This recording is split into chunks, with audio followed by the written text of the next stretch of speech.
Bonsoir tout le monde. Dans cette vidéo, on va continuer de répondre aux questions, de tester vos niveaux, page 118.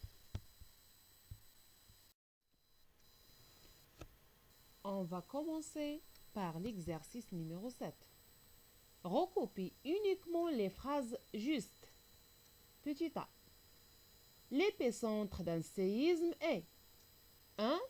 L'endroit où s'enregistrent les ondes sismiques. 2. L'endroit où s'enregistre le secousse la plus violente. 3. L'endroit situé verticalement sur le foyer du séisme. Donc, les bonnes réponses sont: l'épicentre d'un séisme est 2. L'endroit où s'enregistre la secousse la plus violente. Et troisièmement, l'épicentre d'un séisme est l'endroit situé verticalement sur le foyer du séisme. Donc B. Les différentes éruptions volcaniques sont dues 1.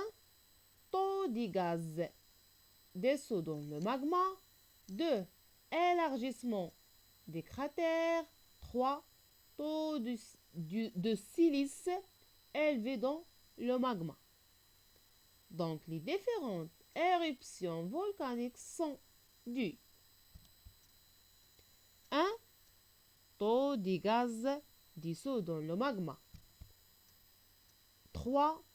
C'est le taux de silice élevé dans le magma.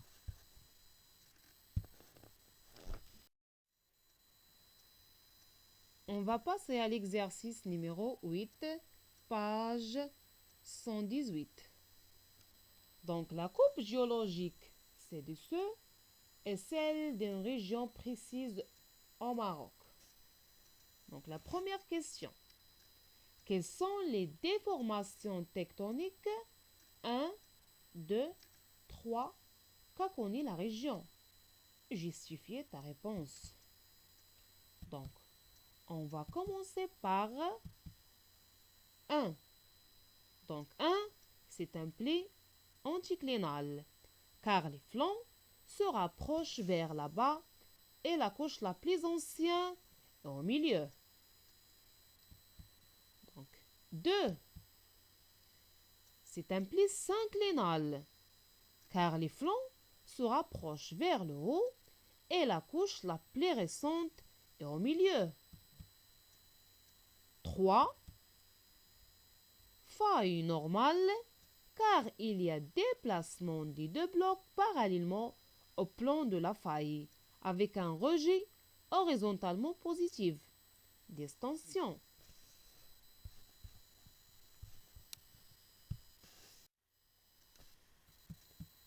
Deuxièmement, déduire la datation relative de la déformation 3 par rapport aux déformations 1 et 2.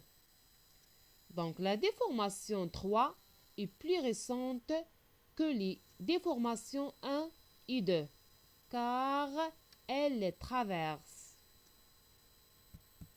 Troisièmement, proposer une explication à l'affleurement du massif granitique. Donc, l'affleurement du granit se fait suite à un long processus d'érosion étalée sur des millions d'années. Quatrièmement, donner une datation relative des différents phénomènes qu'a vécu la région. Donc, la déposition des roches sédimentaires horizontalement, la compression de la région donnant naissance au pli, montée du granit, enfin force de distension provoquant les failles normales dans la région.